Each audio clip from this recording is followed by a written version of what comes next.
like this. Amon. Yes, Tam. Yes. Thank you so much for coming to our show. No, I appreciate you. I'm glad to be here. So I found you because of TikTok. Yes. Your videos. I guess when you just find a person there, that means you're viral, right? I guess so. I actually am I was against like TikTok for like 3 years or however long it's been out. I've been against it. Okay, same. And I'm bad at the consistency. I don't need to see another, if you post here video.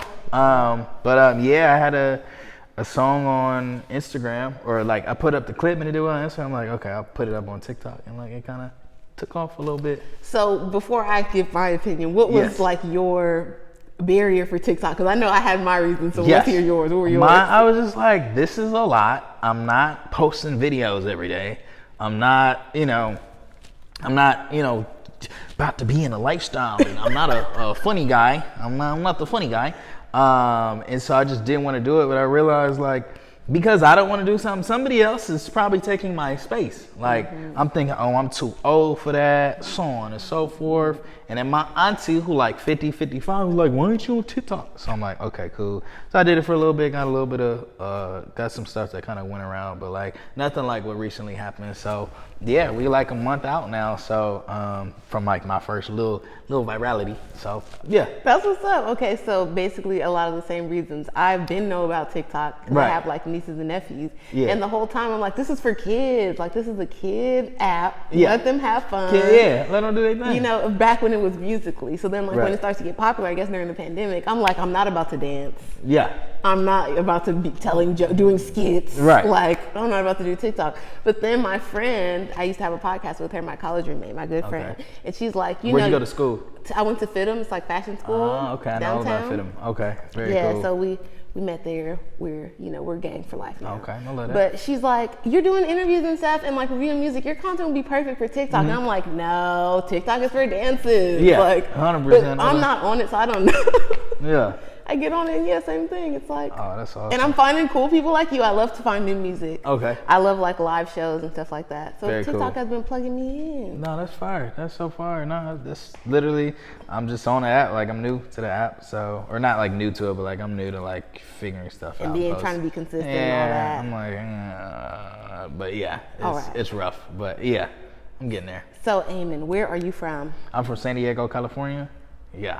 That's cool. Yeah, so I'm from San Diego. I was born out in the IE, but I don't talk about that time in my life. I did 6 years in Moreno Valley, and then I moved up to San Diego when I was like 7. So that's where I'm from. Okay, we just had like an artist that is from Escondido, San Diego. Oh, who? On the channel. He is like more of a rapper, Baby Deluxe. No, Hugo Deluxe. Baby Deluxe's project, my bad. Okay. He had like a huge show in Santa Ana. He opened for Duprico. It was crazy. Okay. A bunch of your San Diego people were in there. SD hats. Okay, very cool. That's dope. Sports jerseys. And what you say his name was again? Hugo Deluxe. Okay, I know Hugo. I don't know Hugo Deluxe. Though, but it's just I'm like learning about the San Diego music scene. Right. Being from LA. You don't. I guess that's kind of closed-minded. It's right there. Yeah, it's a big separation because like the San Diego, a lot of the San Diego sounds come from other places, so it's harder for other cities to get behind a sound in San Diego when it sounds like somebody that's from their city. Okay. So it's a little bit harder for us. It's been harder for us, but we're getting there. We're definitely branching out and just building a new sound for sure. And I would assume that a lot of you would just move up like a little bit closer to LA just because of accessibility to things, and then rep your city like you do with your song. Yeah, exactly. And I've been out in LA a couple years now, but I'm always back in San Diego about once or twice a month at least. So. To me, San Diego is like cool, chill LA. Oh yeah, it's definitely 100%. It's just really relaxed. Yeah. And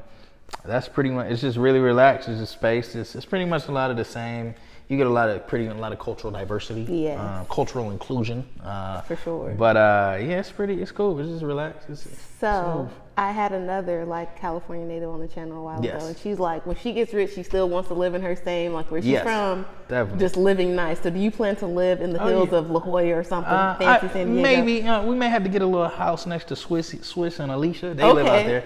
They got the cool Iron Man house. Yeah. But I definitely would get a couple spots, but I'll definitely get a house in San Diego for sure. Something, right along the 5, some easy breezy. There you go, cool. They look so nice up there too. When you drive by. It's a small little little something. You know, it's a little, it look spacious and beautiful. It does. Yes. You don't got to deal with the traffic and all that out here. The traffic in San Diego be cool. Yes. So smooth life, easy lifestyle. Exactly. So how would you describe if you had to like give somebody a little snip of your sound? Because I have mine it's like motivational. It's just real, it's authentic, it's honest, and it's just you're gonna get the lyrics in there. You're gonna have some fun. You're gonna feel like you in the same shoes as me, because I try to speak from the perspective of like everyday people that are creative. I like to speak from the grind of everyday people who just want to follow something or do something different than like the norm, or just doing what's maybe been forced upon us for the last 100 years. Like, you know, why are you still working that job? Like, but you had dreams to be a architect, you know? Oh, schools, da da da da. It's like, well, there's so many different routes you could take, but it's like, why are you stuck here? It's like, so just helping people like at least dream or think about something else versus what's been going on for so long. So, and then just talking to people every day, just making sure it's real. I think I like that a lot. I think that's what drew me to your music, outside of the catchiness of the San Diego song. I'm a sucker for a good hook. Gotcha. But when I listened to your song in preparation for this, a bunch of your discography, it was like, oh, this is cool. This is not what I expected at all from what I've seen on TikTok. It's like, this is a regular person, you know, or talking to regular people. Because now our music, I'm not going to name names and hate, but it's always like poor bashing. We are bashing the poor. We're bashing the broke people. You don't got a section. You don't got chains. You don't got foreign cars. Even the girls, when the girls rap. I didn't expect that, but they're coming hard too with the poor bashing. It's like, damn, this is cool. I want to be aspirational, but not all the time. Definitely. Does anybody know what it's like to have a job they don't like? You know, you start feeling like, damn, maybe it's just me that's normal. These people, everybody's popping. I see it all. I see it all the time. It's just like, good luck to. I was like, I know who I am, because I've been in the club and couldn't buy a section. Like that's me. You know what I'm saying? We in the section with or we've been to the club. I'm trying to get in the section. You know what I'm saying? On somebody else's dime. So I made a slit in a couple sections before. I've seen some bottles hit the floor and picked them up, and drank them, passed them off to the homies. Standing on the side of the but we stand in line. I'm a stand-in liner. I don't know anybody. I don't know any promoters. So if you see me out somewhere and we in line, I'm there. I'll be waiting, because I ain't paying whatever price they're asking for a section. I have bills and stuff, so I definitely been a part of the community that can't flex. Like it take a lot to fake flex. So it's a hard lifestyle to keep up, and I'm just not that guy. So I feel like that kind of honesty, right, will go way further with people.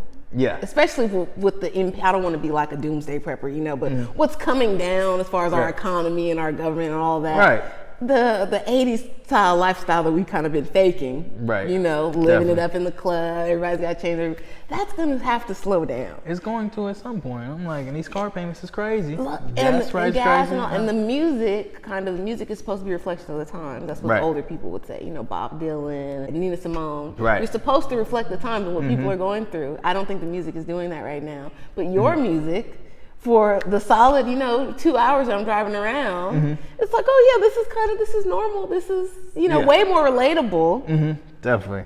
Then, I can see myself in these situations, or, feel understood or feel heard. Then. And that was always my goal, because I was like, like you said, a lot of music right now, it doesn't really, there are songs and stuff that people relate to, but most of the stuff it's a lot of braggadocious stuff, or telling people what they do or don't have, which is cool. Like, I feel like there's two types of music. You got your music for your club goers and concert goers, and then you have your all the music wants to be performed at a concert, but then you have your music from like Sunday to Thursday, and you got your Thursday to Saturday crowd. And my thing was like, I tried to make music for the Thursday to Saturday crowd, but it wasn't really hitting like it needed to. So I was like, I'll pick Sunday to Thursday, because we rock a little bit more together. And then a lot of my biggest songs were more so the Sunday to Thursday crowd. So, but I can perform my songs in a club because I actually know how to perform. So it don't really matter who I'm in front of. I'm gonna make sure that somebody leaves here a fan of the music, but more so more of a fan of themselves. Because at the end of the day, if I can turn you into a fan of yourself first, then I can turn you into a fan of me later. But if I can help you in your personal life, or help you just get over something, or have that aha moment, I've done my job as a musician. So, yeah. I think that is the perfect tagline. Make you a fan of yourself, right? And how you engage with people. Right. I love to go to concerts. I go to a lot, festivals, all that. Awesome. I think the best crowd interaction I've seen in the past like year and a half has been Anime. Okay. He got on the stage. You mean Amine? Amine, my bad. Yes. I'm getting old out here. Funny story about him. He was like, on that exact topic, oh, I'm going to do call and response with y'all. Every time I say you're beautiful, y'all going to say I know. Yep. And it's like, I stole that from him for sure. I've been standing outside all day for hours since this morning. Like, I'm waiting to see Future. I'm thirsty. I'm waiting. Oh God. Amine comes out. I don't even know. And it's like, oh, this is so cool. This is so happy. I love his songs. I listen to his songs. I love to watch his music videos because I think he's like a Tyler Creator type. He creates a world. Right. So it's really fun to watch him. But with your engagement, it's like, oh, you're not even kind of making us, and I don't want this to sound bad, but like worship you sort of thing. It's like, oh, it's all about y'all. Thank y'all for coming to see me. Right. I'm going to engage with you guys on a personal, you're beautiful, I know, not, say my name. Right. Or coming out here like a fake god. I've seen all types of crazy stuff. Yeah, I do have to do the same my name though. And the only reason is because people mess up my name all the time. I was like, oh, do I ask? But then after I listened to the music, I was like, oh no, I know how to say it. Okay, cool. Yeah, and that's people struggle with my name, so that's probably like, that's part of my live show. Well, let's talk about your name. What made you pick your name? Is it your real name? Yeah, that's my real name. So yeah, a lot of people don't think that's my real name, but yeah, that's my real name. It's my real name, and people just struggle. I would go by Amon Raj. So Amon Raj is like my whole first name. I would go by that, but people struggle with Amon, so I just stop it there. Where are your parents from? My mom's from Virginia or Connecticut, and then my dad from Chicago. Well, how did they make up your name? Where'd they get your name from? My dad got my name from ancient Nubia. Okay, so he cool. was like a historian, whatever. And so he actually gave me my name and then left. So. Okay. I also, have a similar situation with my name. Really? Yeah, my grandma put my parents' names together. She made my name is very complicated. Oh, very cool. And I go by the first part of my name too, because it's just less stressful. I don't want to be correcting people all day. Yes. It's not fun. They give you everything, huh? Yeah, so I assume that your parents were going to be African because of your name. Oh, yeah, no, they're not African whatsoever. Just African American. Yeah, just African American, Negro. Yeah. From the hills of Chicago. Yeah, from the hills or South Side, Chicago, whichever one, Yeah, so, yeah, no African. But my ancestry says I'm part Nigerian, part Congolian, and I found out I'm 1/5 white. So, okay, yeah, I did mine too. Very interesting. From the mountains of Caucasus.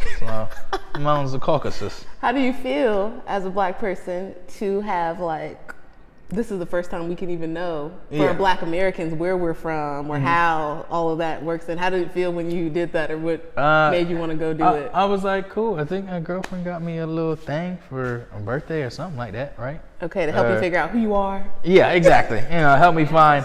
Yeah, help me find myself. There you go. I didn't find shit about myself, but it was cool. I thought it was really cool to see where you're from or whatever. Let's see the little relatives and stuff too. The relatives go off. Yeah, it's kind of weird, but I'm like, who is this? Kinda. Nobody has an answer, but I know my grandpa was doing some interesting things back in the day. So I feel like a lot of older Black people. Yes. Their business is getting told with the technology. Yeah, grandpa, who is this? Yes. Oh yeah, I had a family down the street. Yeah, they weren't prepared for this era at all. They were nice, good Christian people, and now their business. Yeah, a lot of us got some brothers and sisters. Like my my grandpa went away to war in whatever time, and my grandma last year, some lady came. She's like, hey, you're my mom, da da da da da, and then my grandma was like, yeah, I had a baby in whatever year, 1960, whatever, and she's like, he was a handsome man. And so that's literally what she said. So she gave up the girl, and then she found her 59 years later. So that is so crazy. Yep. Do you talk about deep personal things like this in your music? Not yet. Some of that stuff is new. I try to, but not yet, just because I haven't. There are songs, but they haven't done as well yet. So I'm building up the fan base and audience before I go into a lot of the more deeper storytelling stuff. But it is there. There are songs that I put out I thought was really, really deep, but nobody really said anything about them. So I was like, all right, well they'll get them at some point.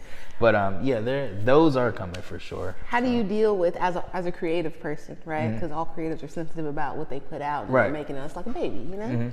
How do you deal with the fact that social media is so quick, you know, and other times musicians didn't necessarily have to deal with that quick reaction of, oh, people are not feeling it. It's quiet. I put out something last week. It went crazy. This time, crickets. It's really weird, but like my thing is when I'm getting to, because I put out 52 songs in a year, so I did a song a week. And so what I realized is good music is going to share itself. I mean, now whether that's early or late, it's just some people just get something. If you drop around a big artist, that might hurt you a little bit, but I think good music is going to share itself. And if you're meant to be heard, it'll get somewhere. But you also have to push your stuff too. Like sometimes people just don't know about something because you just didn't push it enough. Like, and it's not a excuse thing. It's a you thing. Do you want people to like? I think Fetty Wap dropped this song on Twitter for like a year straight, and they were just spamming people. And eventually the song just took off. So I thought that was really cool. So yeah, it's just a matter of just getting your stuff out there. I was just watching something that said they were talking about the same thing with music, and they were like, you can't be so arrogant to think that just because you posted something one time, everybody saw it. Definitely. It's not corny to keep on posting, keep on promoting your music, and the song, even it's old to you, but the more you put it out, it's gonna get new people. Oh yeah, I got songs that's 6 years old that I still perform every show because it's like it gets new fans and they think it's brand new. So I completely agree. You was watching Wendy Day, I think is a Rap Coalition, I love their channel. They really know what they're talking about. So I think that's real cool. Yeah, I like it. So you said you do shows. Yes. Where do you be performing at? How can people catch you? Do you post it? I post it and stuff like that. I'm waiting to announce this show with Payday LA next month. So, and then I got a show in Oakland on July 7th. So yeah, very cool. And then a couple in San Diego, but sold out before the pandemic. Sold out in New York. Sold out a show in San Diego. Did about 60 or 70 tickets at the Resident downtown in LA last year. So it was pretty cool. So just looking to hopefully get some more shows. So if anybody wants to book me, for real, we'll put it underneath in the. Do you have merch and stuff like that? Yes, I do. Some new stuff comes out on Tuesday with the San Diego song coming out. We got some some lyrics and some cool stuff coming out on t-shirts and some paid off hats. I got a brand, which I'm not wearing it right now, but I usually have them on some paid off stuff. So that's kind of my clothing line / record label that is just me, but it's there. So at some point we'll expand it. But yeah, we got clothes and hats and t-shirts. So, yeah. I think all artists and just creative people too, because I see even photographers do it. Yeah. You have to like establish some type of brand for yourself. Because we being capitalists, everything's for sale anyways. So before you kind of get popular enough to where people want to attach you to their things, it's like you might as well have your thing too. Like, hey, so then if you get a partnership with, who knows, Sprite, Kith, Nike, it's like, I have my stuff too the whole time. Check it out. Exactly. And it could be maybe more of a collaboration thing than just using your face. And that's literally what I hear you 100%. And that's kind of how my brand came together. I was actually in a store and I was just like, oh, all these designers are weak. I could put that on a t-shirt. I could do that. And then I was like, Jay-Z got Rockefeller and Drake got OVO and J. Cole got Dreamville, so on and so forth. So I've always liked that. So I was like, okay, how can I have my own? What's my Dreamville? And that's gonna be paid off eventually at some point. So who was annoying me? Oh my God. Okay. I also I have a car business on the side. That's cool. I rent out cars on Turo, and there you go. It looks like we thought something got stolen. Oh wow. No. Oh my God. Sorry, what happened? I did extend last night. Okay, boom. Okay, we're good. All right, cool. Thank you. You're a businessman. Yeah. You got a lot of things going on. We thought we was about to have to pull up on somebody. Please believe if a car comes up missing, we will be there expeditiously. And we can shut down every car except this one. But yeah. That is crazy. So right now you're pushing the song. It's not called San Diego. It is called San Diego. It's San Diego with a question mark at the end. Okay. So that's because I was like, because at first it was called Where Is Dago, which Dago is like if for everybody from out of town, if you want to sound cool and you meet somebody from San Diego, you say, oh, you from Dago, they're going to respect you. Don't say Diego, Diegans. It's really weird. It's really white.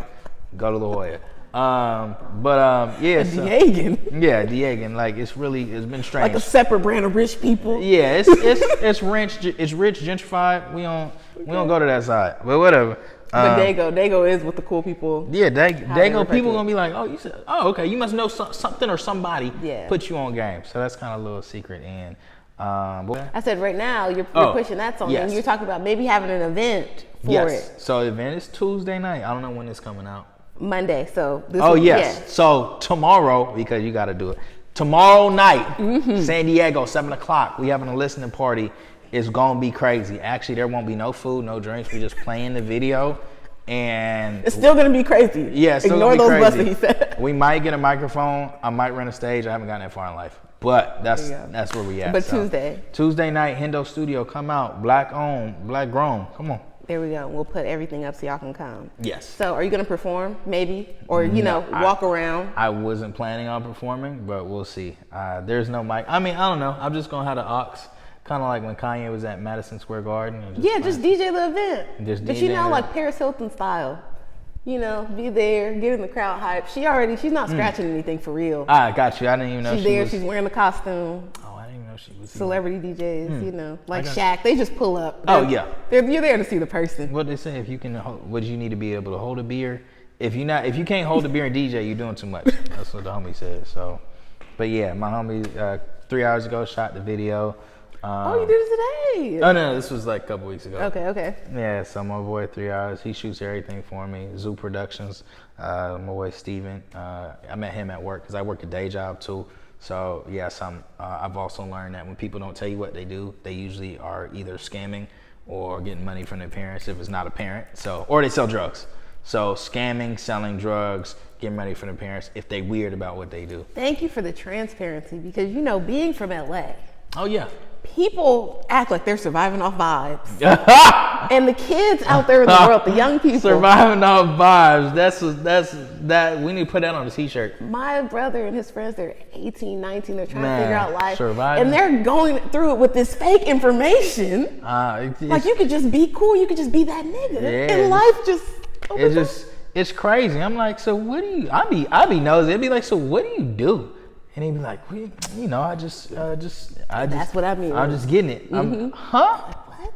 So then I've realized the more and more I'm getting through this game, I'm like, oh, you either sell drugs or you scamming, or you getting money from your parents. But you don't because your music not that good, buddy. Like, I hate to be that guy, but it's not that good. Like it's not car, house. Yeah, it's just like, or it's clothes, like money. Something like it's just not believable. Let's put it that way. It's just what you're saying is not believable. So. I don't know, it's fine. But I have learned that it's LA, surviving off vibes. Surviving off of vibes. It gets deep. So, what are you doing out and around when you're not making music? Because you have to do stuff to keep you inspired so you can stay creative. Yes. I'm usually skateboarding. If not making music, skateboarding, working 9 to 5. May go brunch with my girlfriend. We do cool stuff. We go cool places. Other than that, I don't know what else I do. Besides running this little car business, I do Turos. I have 5 cars on the app. So that's been real cool. I don't know. That's pretty much it. Skate, make music, go to work. That's about it. What are your, aspirations as far as with your music and touring? Because I feel like touring is how you make money. Streaming, sure. Yes. But like you got to get it out to enough people for the streaming money to really come in. So it's like I don't even make too much money on streaming. Just maybe like features and stuff. I don't really like to charge for features, but like I'm not even charging for the feature. I'm charging for my time only because like if I just made music full time, I would do features for free. But yeah, it's mostly so like streaming and like Facebook ads and stuff is like big too. But yeah, a lot of people don't know like I'm gonna just give y'all some game real quick for artists out there. Like if you want to make money off your streams, you can break even and still look really really good. Go look up how to use Facebook ads, and then go look up how to use Facebook ads to get streams because people are always watching. People are always on their phone. It's advertisement. So. 1 million streams is $5,000.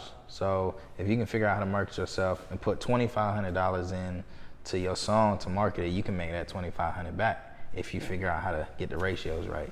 But yeah, there's ways to make money back on your music now, whereas before it wasn't really that clear and cut, but there's ways you can do it. So do some research, but look up Facebook ads and how to like make that work for your career, for sure. And that's any business.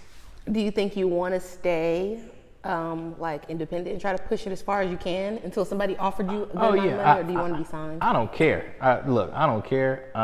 But what I realized for musicians, it's not about the labels. That don't mean nothing. First off, your music got to be good. But secondly, it's about having your team right is a big one too, but having the right people around you. And it's like, it's the money, it's the back end. So it's like anybody can offer you a loan. So it's just like when you get done with that loan, after you pay off that loan, what's it look like? What's left? So if Chase is offering me a better package than Universal, and guess what? I'm signed to Chase Bank, baby. So you're on the rust. Yeah, 100%. Exactly. But I learned that from just learning about finances, because I realized that we as young people, even young black people, we don't know anything about finance, and I don't want anybody to tell me like, oh, I read a book. Like, nah. Like, I seen the cars y'all drive. There's either no, y'all didn't read no book. So it's just like learning finance. Just like it's not what you make, it's what you're able to keep. Yeah, I think especially with black people, our community, right? It's people preach financial literacy in a like kind of a come up way, not like a middle class. Like I meet so many young people and they don't think that like the person that has a nice 2-story house, maybe in the IE somewhere in Reno Valley, and 2 nice cars, and then maybe their kids go to private school. They don't think of that as having money. You need money to do that. Yes, you need. So you're a long way from in your apartment to doing what those people are doing, and you think that's lame. How you gonna get rich without skipping that part? Man, stop skipping steps, y'all. It's like, that's exactly where it's at. And like I work for a trust where people have money that's put away and they're getting money every month to live their life, but this big wad of money is just growing, and so they're always getting that. No job living. No job. And they get it, but it's like that type of stuff isn't taught in our communities. Like, but like the real, like it's not practiced either. Like, no, people I think teach, even when I see it, like they teach saving to buy things. Yeah, it's like, nah, you need to keep that money over there. Like, I wish I would have learned when I first started making music, like to keep my music money in my music. Like, I was using my music money to pay like my bills and stuff. You got to be alive though. What's that? We got to be alive. Yeah, we got to judge ourselves. We got to be alive, but like just even having the mindset, like, okay, I need to make sure that my music money stays in my music business account or bank account or whatever. Separate. Yeah, and whatever. Okay, you ain't got to make an LLC, but like just practicing the fact of like, okay, the money I make here needs to stay here so I can grow, I can keep this money in this pot to keep growing this plant. Because if you planted a seed, but then when the seeds start growing, you putting the seeds in other places, you can't really grow that garden. You gotta grow other gardens, but like making sure your one good garden is suited, I don't even know the word, whatever, you know what I'm talking about.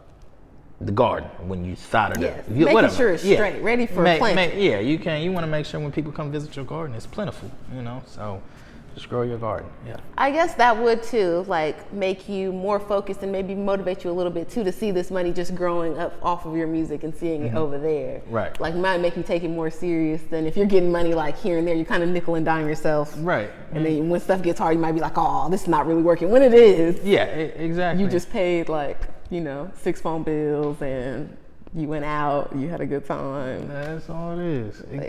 Exactly. It gets hard. It definitely does. And it's like you gotta be self-disciplined and all that fun stuff. But it's like you learn and you grow. But it's like you gotta just build rules for yourself. An artist, like I know a lot of artists like the money thing is a big situation. I don't care. Oh, I make music for myself. I don't care about the money.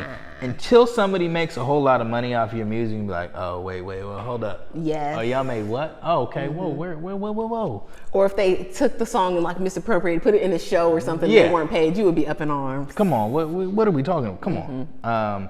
So I just tell people like, it's not what you make, it's what you keep. Okay. And artists, if you're struggling on if you should buy something or not, I've been working with if I can't buy it 3 times, I don't buy it. So let that, so you don't go broke over like a music video, which I've seen a lot of people do. Don't forget your marketing budget. Because people will spend $5,000 on a music video and not market it, and that video will literally get 100 views. And there's somebody right now who just posted a video on Instagram with their phone who's doing amazing. So just just make sure you like understand, really look at this stuff and like just help yourself, but help yourself in the right spaces so you don't make the same mistakes I did. I feel like maybe because of social media, that idea of like paying to market something seems so like crazy to people, or so corny, like they shouldn't do it. I also make music videos, and it's like I've been on great sets, great projects. They did not want to pay to market it. Like that was so lame to them, and it's like, well, there it is, just sitting on YouTube, our beautiful video. Yeah, like, look at with all 13 views from your grandma and her friends. Damn. Like, yeah, it's like what are we gonna do? It's rough, and it's like you're not really. It's not even fake. It's like you're and that's how they think of it. Yeah, like if that's bots, that like is it though? And there are fake bots. Don't get me wrong, but like there's so many ways you can get in front of real people. Like just put your video in front of them. Ads on YouTube, those count as plays. So it's like them real people. Like them not. And if they like it, they're gonna go check you out. Yes. Like, you know. But if your music bad, it's bad. Like it is. That's what I love about TikTok. If it's or not if it's bad, but if it. I was gonna say, because I'm like, there's a lot of bad music that's popping, so I can't. It's a lot of like, 100%, but like they did something that worked for them. I mean, somebody liked it, but I think that's also a testament though. Like if enough people can like you, you can take off. That's my thing, yes, and being consistent. Being consistent. That's the biggest key. Biggest key is being consistent. That's it. That you can be consistently trash. Somebody gonna like you. Like literally, look at Ice JJ Fish. He is. I wouldn't say his music's amazing, but he just kept making this whatever, and there's something about you like that's his thing. My example is always Trinidad James. Okay, yeah. Shout out Trinidad. If he can figure that out and make that something, if you really care about making music, you can do it. Like you can keep on making songs, and one is gonna catch on. People are gonna like that song. Exactly. And that's what brings you out. I've gone paid to go to a concert where I only liked one of the person's songs, but then I'll go there and the experience will be like either it'll make or break it. Like, were you good? Did you draw me in? Did you have other good songs? Was your performance good? Or was you boring? Did you not want to be there? 1000%. Were you like annoyed? Do you already feel like you're too Hollywood to be doing this? Like, then yeah, we might not work the same. 100%. So I always ask people like 2 questions. If you could go on tour, whether they open for you or you open for them, because people get touchy. Yes. Who would you pick? 3 people. To go on tour with me? Yeah, to go on tour, or you go on tour with them. Like you could open for this person, that person. Who would you pick? See, I never felt like an opener. So see, that's what I'm saying. It could be, co-touring right now. Kehlani and Rico Nasty going together. I saw that. Who would you go together with? I'd probably go with the homies, to be completely honest. My boys Jamal and Khalil. I'd probably go with my boy Mantra. Who else? My homegirl Rowan. She's amazing. So them 4 right there probably will be off the top of my head. Okay. I would go on tour with, because they just been in the trenches, and obviously I got my team of Cash and 3 and so on and so forth for A1, X, Y, and Z. So you already got a good solid group of people that you want to move forward with. You want to move up with. Oh yeah. So we all in here. Girl just started taking Taylor. She just started really getting into the whole visual side of things. So she gonna take off as well. So, yes, I see. She has a very cool camera. I got the same one, so she's on it. She already on it. So it's like just really just taking the team. I don't really care about like all them big people. Like they already made it. So I mean, like if we like really become friends, cool. I'm like I'd rather mess with the people that I actually talk to on a daily basis. So that's admirable. Yeah. Because we live in a time where even I feel pressured to clout chase in some type of form. Like, dang, if I'm at this place, I gotta associate myself with this. Like, because people just don't care. Social media has 1,000, not even 1,000, millions of people. Right. What are you doing to make yourself stand out? Like, I'm not gonna waste all my money on designer clothes and all that. No. So I gotta go places and make my life look cool. Yeah. To get engagement.